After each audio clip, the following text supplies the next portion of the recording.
Pemirsa, kita masih bersama Indonesia Lawyers Club. Sekarang giliran Pak Justinus Prasto, Staf Khusus Menteri Keuangan RI. Terima kasih. Kita fokus saja Pak Justinus kepada dialog tentang anggaran yang katanya pertama DKI nggak punya anggaran. Yang kedua soal 5,1 triliun. Itu duduk perkaranya bagaimana sebenarnya? Baik, terima kasih Pak Karni. Selamat malam para pemirsa dan para narasumber. Kami telah mendengarkan dengan seksama tadi penjelasan para kepala daerah. Dan pada prinsipnya Kementerian Keuangan bertugas merancang kebijakan fiskal. Baik penganggaran maupun belanja. Pendapatan termasuk bagaimana instrumen transfer daerah itu bisa berjalan dengan efektif. Maka desain bansos itu adalah konvergen, pusat dan daerah. Lalu komplementer, saling mendukung, tidak boleh ada redundant atau masing-masing berjalan sendiri.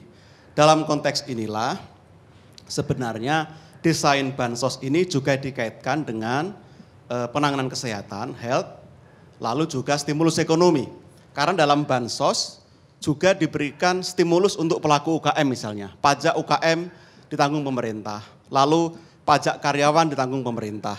Relaksasi kredit untuk UKM KUR sebanyak 60 juta rekening itu mendapatkan subsidi bunga dan penundaan. Kurang lebih ada alokasi 34 triliun misalnya. Jadi semua komplementer dan sifatnya konvergen. Inilah kenapa seharusnya atau seyogianya pusat dan daerah memang berkoordinasi. Tidak overlapping atau masing-masing saling mendahului. Tapi yang pertama, kami ingin berterima kasih dulu Pak Karni karena hari ini DPR telah menyetujui Perpu 1 2020 ini sebagai payung hukum untuk seluruh penanganan COVID ini. Jadi sekarang sudah sah menjadi undang-undang. Yang kedua, kami juga berempati kepada masyarakat yang terdampak. Tentu ini bukan hal yang mudah dan kami pemerintah ingin bekerja keras. Kami juga mohon maaf apabila masih ada yang belum maksimal dalam pelaksanaan di lapangan. Nah, terkait dengan DKI yang menjadi polemik, kami juga tidak ingin berpolemik sebenarnya, tapi kami ingin jelaskan begini. Betul bahwa DKI punya hak 5,1 triliun dana bagi hasil Pak Karni. Itu mayoritas adalah pajak pasal 21 dan pajak pasal 25. Itu adalah hak Pemprov DKI. Tetapi pemerintah pusat dalam hal ini Kementerian Keuangan juga punya dasar. Yaitu laporan hasil pemeriksaan BPK. Menurut laporan nomor 139B tahun 2013, dulu Kementerian Keuangan sudah menggunakan saran BPK seperti yang sekarang disarankan ini, yaitu pembayaran ke daerah itu melalui escrow account dibayarkan ke daerah sesuai dengan realisasi. BPK waktu itu memberikan catatan, cara seperti ini tidak tepat karena bisa membuat kabur realisasi.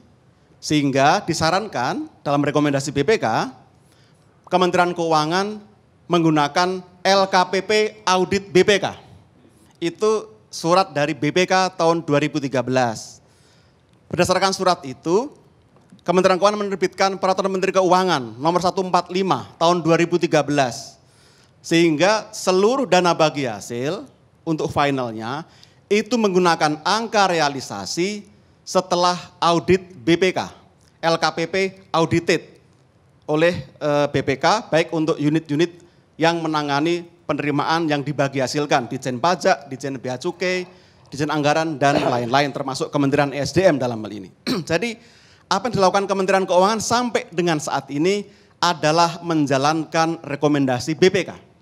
Nah terkait polemik, sebenarnya tidak perlu berpolemik, kami juga tahu semua mengalami kesulitan termasuk Pemprov DKI, maka tanpa menunggu LKPP audited oleh BPK, Kementerian Keuangan melalui Peraturan Menteri nomor 20 dan Permenkyu nomor 36 mencairkan sebesar 50% dana bagi hasil ke DKI sebagai bentuk dukungan sebenarnya. Jadi tidak perlu berpolemik, Pemprov DKI juga terbantu dan pusat juga berkewajiban bertanggung jawab dalam hal ini terkait dana bagi hasil. Nah, kemarin BPK mengirim surat jawaban ke Kementerian Keuangan supaya mencairkan tanpa menunggu LKPP audited. Tentu kita akan pelajari dengan seksama dan akan melakukan penyesuaian. Tapi pada prinsipnya tidak ada yang perlu diperdebatkan. Nah, sedikit soal Bansos DKI, saya perlu jelaskan. Tadi Pak Anies mengatakan, karena ingin segera memberi bantuan untuk warga terdampak, itu sangat mulia, kami pun mendukung, mengapresiasi. Yang diisi Pak Anies itu rongga, ada space saat PSBB awal-awal. Yang dilakukan pusat itu mengisi lubang besar. Jadi mengisi lubang besar dan rongga tidak perlu diperdebatkan juga, karena itu porsi masing-masing. Nah, kalau saya melihat ke belakang, ada insinuasi masalahnya seolah-olah ada yang salah mengatakan basisnya orang, ada yang salah mengatakan basisnya keluarga. Pak Anies pada tanggal 2 April 2020 saat telekonferensi dengan Bapak Wapres menyampaikan ada 3,7 juta warga DKI yang rentan miskin. Jadi satuannya memang warga waktu itu tidak salah. Tetapi ketika dikonversi ke Bansos menjadi kesulitan. Tadi juga diakui oleh Gubernur DKI, oleh Kemensos, oleh Menko PMK dan sebagainya. Karena desain Bansos dari PKH, kartu sembako, sampai Bansos sembako Jabodetabek dan juga BLT dana desa, itu menggunakan unit keluarga penerima manfaat, bukan orang. Karena tadi untuk menghindari tumpang tindih. Sehingga tidak ada yang salah di sini. Kalau yang menggunakan orang itu memang penyampaian yang lama, tapi setelah rapat kami juga mengapresiasi DKI dan pusat bersinergi, lalu ketemulah angka 1,194 juta keluarga penerima manfaat. Pusat telah memberikan bansos untuk pembayaran pertama, ini akan diberikan 600.000 per bulan. Pusat telah memberikan untuk sekitar 955.000 keluarga. Dan kedua sudah diberikan tahap kedua untuk 296.000 keluarga penerima manfaat. Nah, ini yang sebenarnya perlu bagi tugas dengan DKI supaya tidak tumpang tindih. Tidak ada perdebatan di sini, tidak ada yang perlu dipolemikan, tapi lebih baik kalau sudah ditangani oleh pusat, APBD itu diarahkan untuk menutup alokasi yang belum tercover. Jadi menutup warga yang terdampak tapi belum tercover oleh bansos normal. Itu yang diharapkan. Sehingga tadi ini konvergen, tidak tumpang tindih, lalu komplementer. Itu yang diharapkan. Untuk itu kami rasa DKI sudah tepat.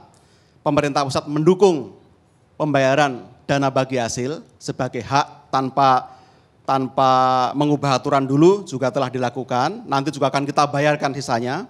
Bansos juga sama, tinggal koordinasi yang lebih baik supaya jelas. Dan terakhir kami sampaikan Pak Karni, Ibu Menteri Keuangan dalam hal ini sama sekali tidak ingin mempersoalkan dengan Pak Anies, dengan BPK. Yang disampaikan Ibu Menteri semata-mata hanya ingin menjaga governance supaya betul-betul anggaran itu transparan, akuntabel, kredibel, maka menunggu hasil audit.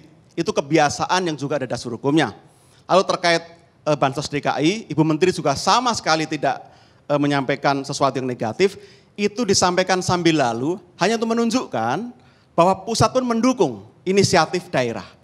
Jadi tidak perlu dipersoalkan, tidak perlu diperpanjang, mudah-mudahan dengan dukungan BPK yang melakukan monitoring, kontrol, audit, pelaksanaan distribusi bansos juga semakin kredibel, semakin tepat sasaran. Dengan dukungan DPR, legitimasi politik juga bagus. Dan dengan dukungan semua pihak, penanganan COVID ini akan lebih cepat, lebih tepat, dan berdampak bagi masyarakat. Kami kira itu Pak akan dapat sampaikan. Terima kasih. Coba ingin jelas, BPK tadi suratnya terakhir harus audit atau tidak? BPK memberikan saran, DBH dapat diberikan tanpa menunggu audit. Oh, tanpa menunggu. Kami juga mengapresiasi karena di sini BPK ingin mendorong kecepatan karena daerah butuh maka didorong. Tapi keputusan Kementerian Keuangan juga ada dasar hukumnya, yaitu rekomendasi BPK tahun 2013 Pak Karni. Baik, terima kasih. Terima kasih Pak Karni.